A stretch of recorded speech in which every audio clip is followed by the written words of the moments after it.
Hey friends, turn the sound up for this one. Did you hear that? Whooping cough is back with a vengeance. Doctors say they've seen a surge of it across the South recently. It continues to be a major problem for us. A Cleveland Clinic pediatric infectious disease specialist says the illness spreads easily, and infants under 1 year old are most at risk because their immune systems aren't fully developed. In kids, early symptoms look like a cold, but then progress to severe coughing fits that can last minutes. Babies might not cough at all, but they could choke, gag, or even stop breathing.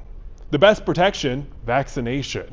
Children need a series of 5 doses before kindergarten, plus a booster around age 11 or 12.